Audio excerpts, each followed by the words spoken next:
Many people believe that music is just entertainment, but today's testimony will show you that there is a spiritual world hidden behind every beat. We're going to hear Leticia's story. She was a successful DJ. She lived at the peak of the party scene until her heart stopped on stage. What she experienced in the minutes she was dead is chilling. She didn't just see darkness, she heard 12 famous songs that we all know, being used in a terrible way, and I'm giving you a warning. When she gets to song number 7, you'll understand why not every path that seems to lead to heaven ends in light. Prepare your heart, because what you're about to hear isn't just a story, it's an urgent warning for your eternity. Here is Leticia's testimony. Have you ever stopped to think about what you're really listening to? I was a DJ, I lived for music and I thought sound was just fun. But I died for a few minutes and what I heard in the place of pain where I went changed my life forever. I listened to 12 famous songs down there, and number 7 showed me that the path to heaven isn't what people sing about. Listen carefully, because your soul might be in danger because of a chorus. You know that moment when you feel like you're on top of the world? That's how I felt. I was up there on stage, the neon lights hitting my face, thousands of people jumping in front of me, and the sound, that bass that you not only hear but feel vibrating inside your chest. I was the DJ, I was in charge of the energy that night, but in a second everything changed. What was a party turned into a nightmare I wouldn't wish on my worst enemy. Suddenly, there was no more music, no more light. It was as if someone had pulled the plug on the universe. My heart gave a jolt, a sharp pain that felt like a punch, and I passed out. But I didn't wake up in the dark out of nowhere. I woke up falling. People, the feeling of falling with nothing to hold on to is the most desperate thing that exists. I tried to scream, but no sound came out, and the worst part wasn't the darkness, it was what I started hearing as I fell. It wasn't silence, it was a deafening noise, a mixture of screams of agony with a song I knew very well, but it wasn't the music the way you hear it on the radio. It was a rotten, distorted version, as if the sound were melting. I fell into a place that looked like a garbage dump of souls. The ground was hot, a mixture of ash with something that looked like dried blood. The smell, my God, the smell was of burnt flesh and sewage. I looked at my hands and they were trembling. I tried to get up, but the weight of the air was so great that it felt like I was carrying a sack of cement on my back. And that's when the first song really started playing. Coming from all directions, it was the beat of Sweet Caroline, that song everyone sings at weddings, at graduation parties, clapping and smiling. But there, in that place, every time the chorus came and the people I saw wandering like zombies clapped, the sound was of bones breaking. I looked at those people and their eyes were empty, filled with an endless sadness. They sang the words, but their mouths were torn. I realized that the music I loved so much, the music I used to entertain crowds, it was being used to torture those who had lost all hope. I was in shock at how such cheerful music could sound so cursed. I realized that in hell there is no new music. They use what we like up here to laugh in our faces down there. Each musical note felt like a whip on my back. I was a successful DJ, but there I was nothing more than a terrified soul, listening to the soundtrack of my own damnation. I wanted to cover my ears, but the sound went straight into my mind. There was no escape. I was surrounded by a crowd of people who seemed to be in a trance, repeating those verses endlessly, while being pushed by shadows so horrible I couldn't even describe them. At that moment, it hit me, I was dead, and the place I went to had nothing to do with the eternal rest that movies show. It was a horror party, where the music never stopped, but nobody was having fun. I started to cry, a dry cry, because not even tears came out anymore. I could only think about how I ended up here. I was just playing music. I wasn't a bad person, but the sound that followed would show me how wrong I was about what is good and what is evil. The music began to change. The cheerful rhythm from before gave way to something slower, sadder, and I saw a huge iron door approaching. I knew that if I went through that door there would be no turning back, and the sound coming from behind it made me tremble more than any cold I had ever felt in my life. To understand how I ended up in that place, I need to tell you who I was before all this. I lived in Curitiba, a city I loved, and there I was known as DJ Leticia. You know that person who seems to have the perfect life? Well, that was me. I had the best contacts, played at the most expensive clubs, and was invited to the festivals everyone wanted to go to. When I went up to the DJ booth, I felt like a goddess. Seriously, I looked down, saw that mass of people jumping, shouting my name, and I thought, I own this place, I control what they feel. But deep down, way down deep, there was a void that no electronic music beat could fill. I drank, I lived surrounded by people, but when I got home and the music turned off, the silence terrified me, and there was something that bothered me a lot. My mother. My mother is one of those prayerful women, you know. The kind of person whose knees are calloused from talking to God so much. She kept telling me, Leticia, my daughter, be careful what you're feeding yourself. Music isn't just sound, it carries a spirit. You're opening doors you don't know how to close. I thought that was utter nonsense. I laughed in her face. I'd say, Mom, stop with this fanaticism. It's just music, it's just art. People just want to have fun. I didn't understand that music is one of the most powerful languages of the spiritual world. I thought it was a legitimate profession that gave me money and fame. I started getting more and more involved with sounds that had a strange energy. I was looking for beats that would induce a trance, that would make people lose control of themselves. I thought it was amazing to see people going wild on the dance floor, without any sense of time or space. I didn't know it, but I was preparing the ground for what was to come. I started having nightmares. I started feeling presences in my room, but I thought it was just tiredness, overwork. I'd take an energy drink and keep going. The tension in my life started to increase a few months before the festival, where everything happened. I felt heavy, you know when you feel like something is watching you all the time. I felt that. I'd go into the studio to prepare my sets and sometimes I'd hear voices in the middle of the audio tracks I was editing. I'd stop, look around, and there was no one there. I thought I was going crazy, but in reality it was the spiritual world trying to warn me, or maybe the darkness was already reclaiming what they thought was theirs. My mother, with that look that sees into your soul, grabbed me the day before I traveled to this festival and said, "La, I had a dream about you. You were in a very noisy place and couldn't get out. Please, don't go." I was furious. I yelled at her. I told her she wanted to ruin my career with her church neuroses. I left home slamming the door. Little did I know that would be the last time I would see my mother's face before going through the worst moment of my existence. I arrived at the festival with that I'm the best energy. The place was immense. The stage was a giant structure, full of lights and special effects. I was in the main lineup, the prime time of the party. I was nervous, but it was a different kind of nervousness. My chest felt like it was going to explode. I felt pressure on the back of my neck, a weight on my shoulders. It felt like I was carrying the world on top of me. While I waited for my turn to go on, I looked at the other DJs and everything seemed strange. The lights seemed more aggressive, the colors seemed wrong. You know when something looks beautiful, that gives you the chills?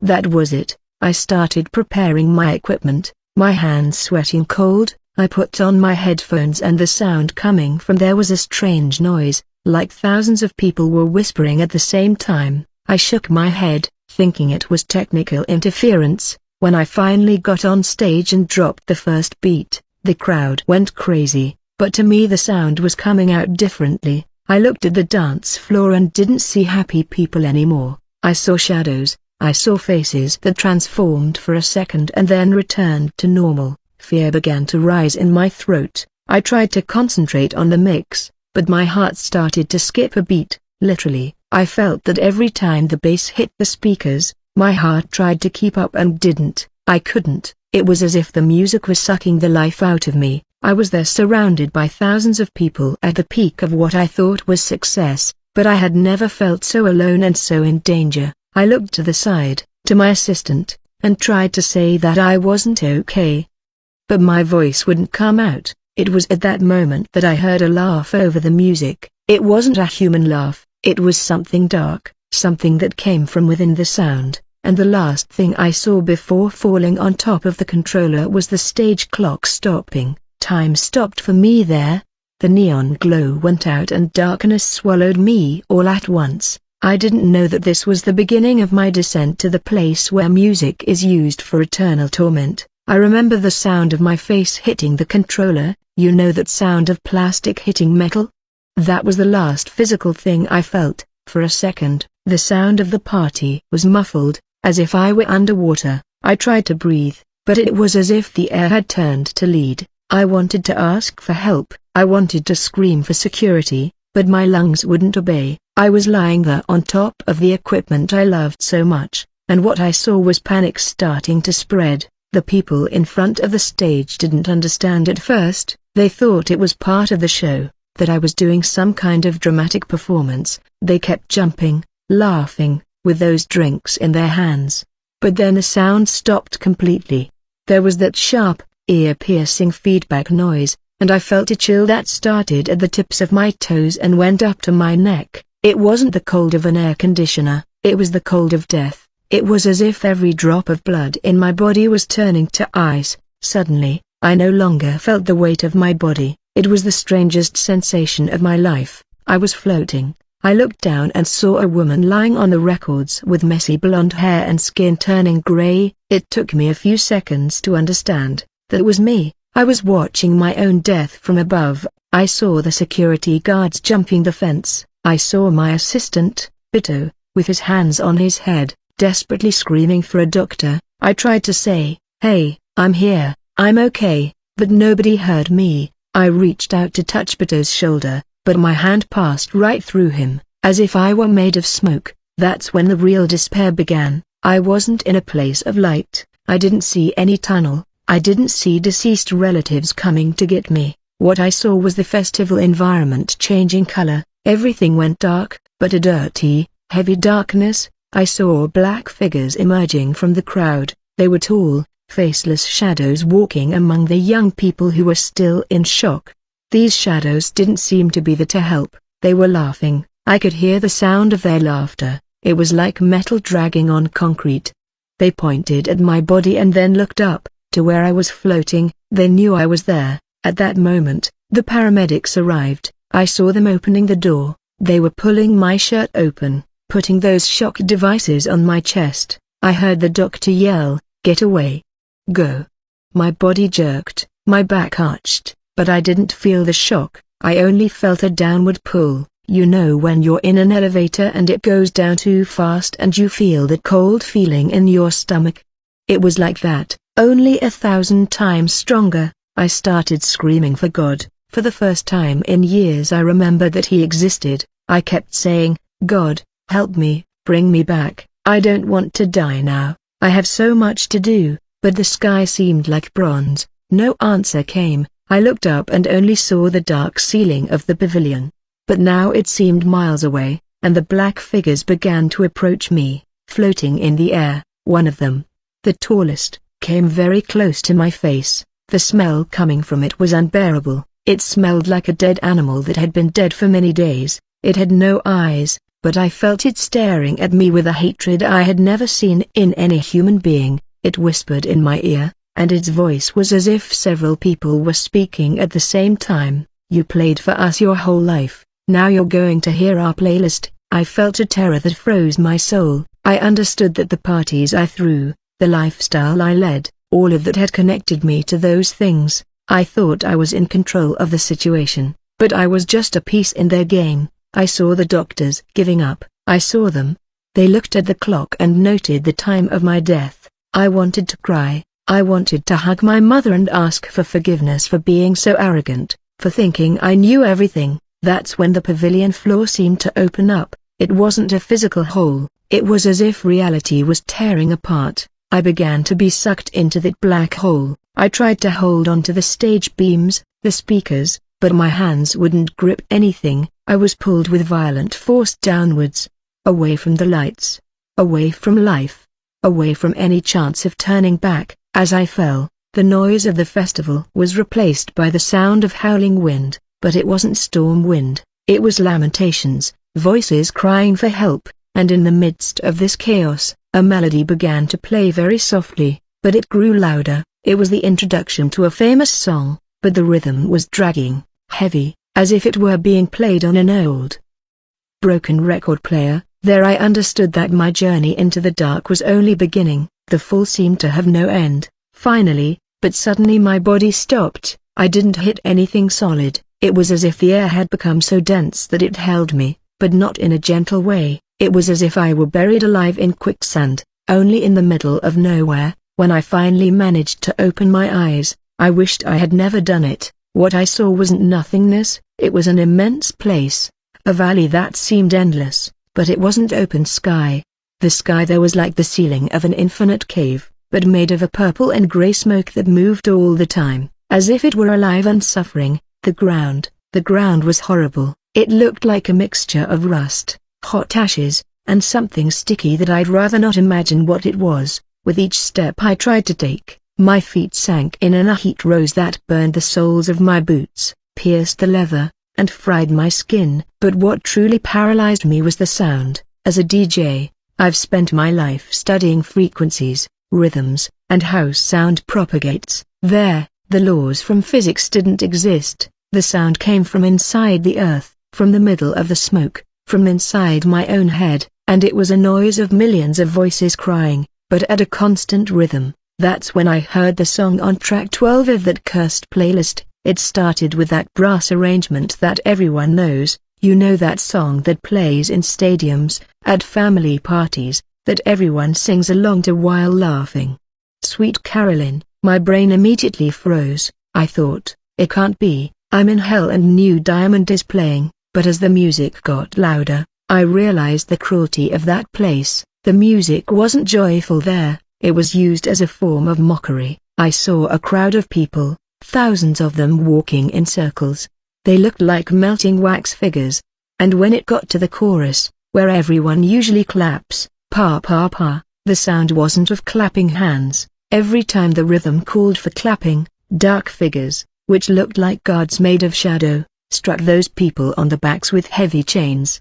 The sound of the metal cutting through the dry flesh of those souls perfectly matched the rhythm of the clapping, pa pa pa, and people were forced to shout Caroline's name, but their cries were of an agony I can't even describe. It was a song about happiness, being used to grind what was left of those souls. I hid behind a rock that looked like a giant tooth sticking out of the ground. I was trembling, hugging my legs, trying to cover my ears. I thought, this is a bad joke. God, why this music?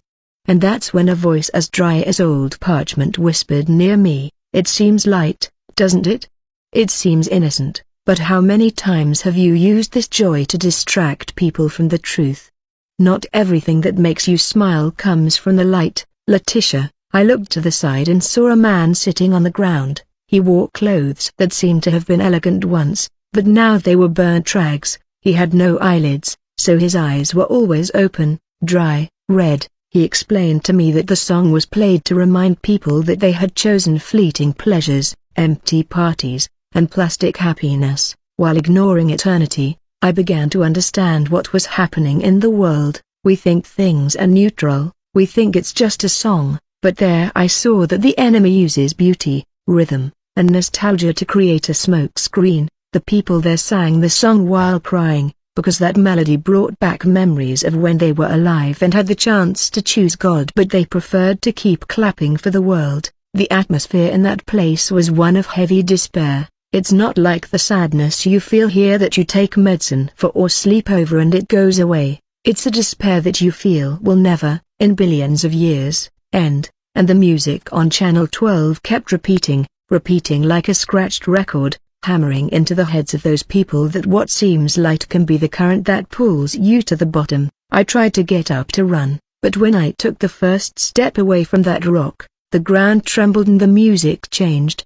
The cheerful and false rhythm of Sweet Caroline disappeared and gave way to something more dragging, more somber, a feeling that I was trying to reach something I would never reach. I looked up and saw immense iron gates, covered in thorns, and I knew the next song was about to begin. I realized that each song there was a stage in a mental torture court, and I, who had spent my life making people dance, was now being forced to walk to the sound of my own condemnation. The fear was so intense that my soul felt like it was going to shatter, but I still had much to see and hear. I thought the worst was over with that macabre version of Sweet Caroline, but I was completely wrong. In hell, suffering isn't a straight line, it gets heavier, denser, as if the air were trying to crush you from the inside out. I started walking towards those immense iron gates I had seen from afar. The sound of Sweet Caroline faded, but what came in its place was 1,000 times more desperate. I heard a guitar, a sad, dragging strumming that seemed to carry the weight of an entire cemetery. The introduction to Knocking on Heaven's Door. Here in the world, we hear this song and find it profound, even somewhat relaxing, right? But there, my God, I saw hundreds of people with their hands raw and banging on those iron doors that had no handles. They were knocking so hard you could hear the sound of their finger bones cracking against the cold metal, and the music went, knock, knock, knocking on heaven's door. They sang it crying, with voices devoid of hope. What I understood that gave me a knot in my stomach. Those people had spent their whole lives knocking on the door of spiritual things, but in the wrong way. They sought energies, they sought paths that seemed beautiful, but that didn't lead to God. They thought that at the moment of death heaven would open the door just because they were good or spiritual people, but the door was locked from the inside. The master of that place laughed at them because they had been knocking on the wrong door their whole lives. It was the sound of a lost opportunity. I tried to walk through that corridor of people, but the darkness things started to change. You know when you close your eyes and still see blurry shapes? The darkness there was different. It was solid, and that's when Painted started playing. At that moment I saw something terrible. You know the colors of life? The blue of the sky, the green of the trees, the brightness of the sun? I saw those colors being ripped from the souls that were there. The song was about wanting to paint everything black, and that's exactly what was happening. I saw people trying to remember the color of a child's face or the color of a flower, and that song seemed to erase their memories. Everything turned gray, then leaden, until it became an absolute black that felt like it would enter my eyes and blind my soul. It was a darkness whose weight you felt on your skin. It wasn't just a lack of light, it was the absence of God, because God is light, you understand?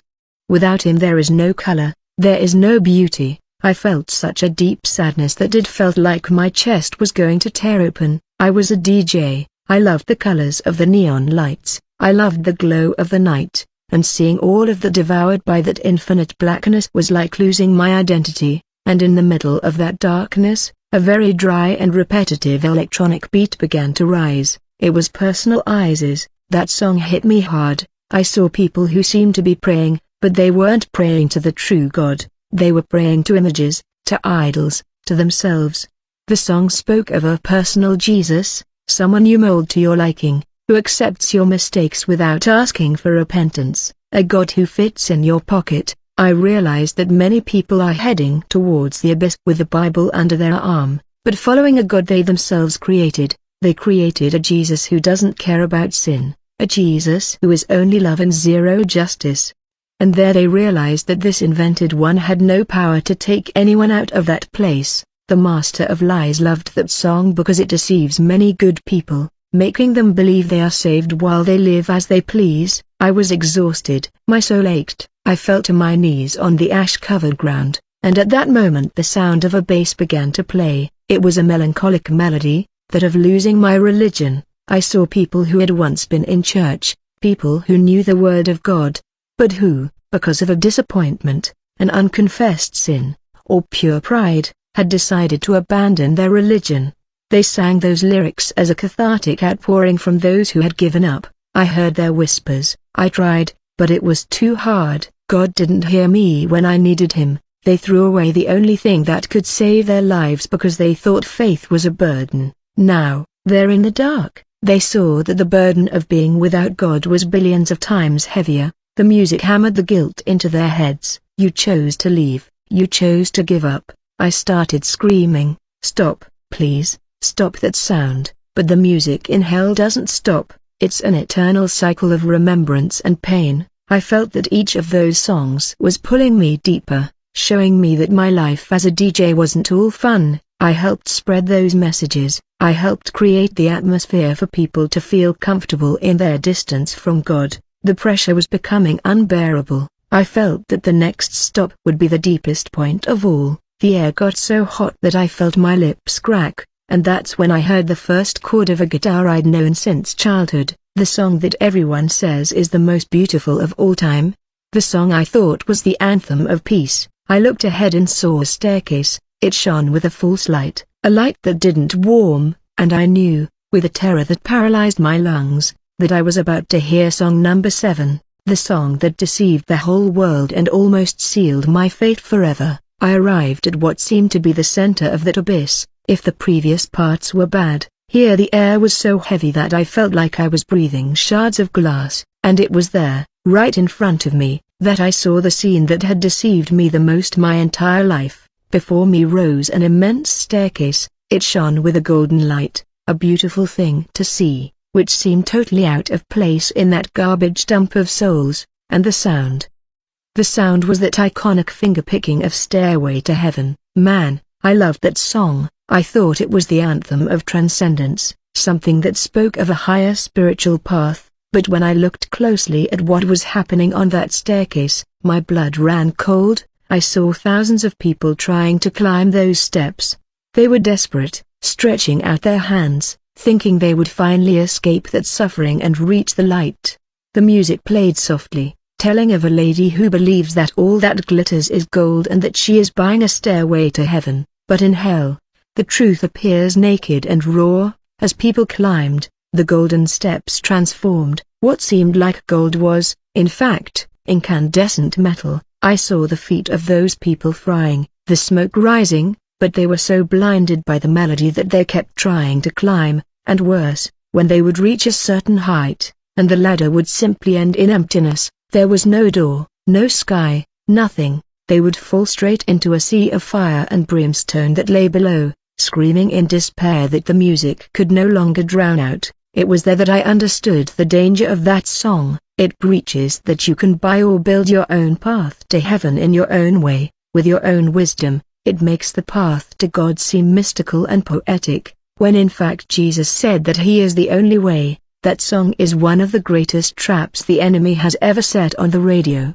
It gives false hope, a spirituality without repentance, without a cross, and without surrender. I saw people who had spent their lives being mystical and spiritual, but who had never known the Savior, falling from that ladder like flies. The phrase hammered in my mind as I watched those falls. Not every path that seems to lead upwards ends in the light. I cried seeing the deception of so many people who, like me, thought that lyric was profound. It was a depth that only led to the bottom of the pit. But the sound changed again. Stairway's guitar was replaced by a soft piano, a calm melody that the whole world knows as the anthem of world peace. It was Imagine. If you think this song is beautiful, you need to see how it feels in hell. The place where this music played was a grey valley, where there was no sound of crying, only a hollow silence, an emptiness that seemed to suck the very soul. The lyrics say, imagine there's no heaven, imagine there's no hell and no religion either.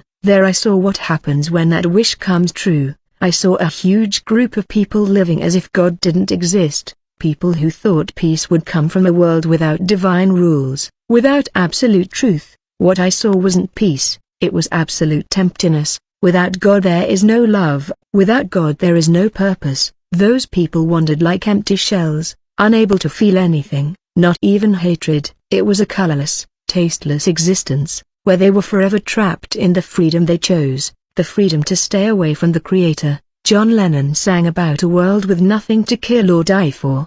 But what I saw was a world where there was nothing to live for. The Imagine Hell is a celebration of human autonomy gone wrong. It's the place of those who said, I don't need God, I am self-sufficient.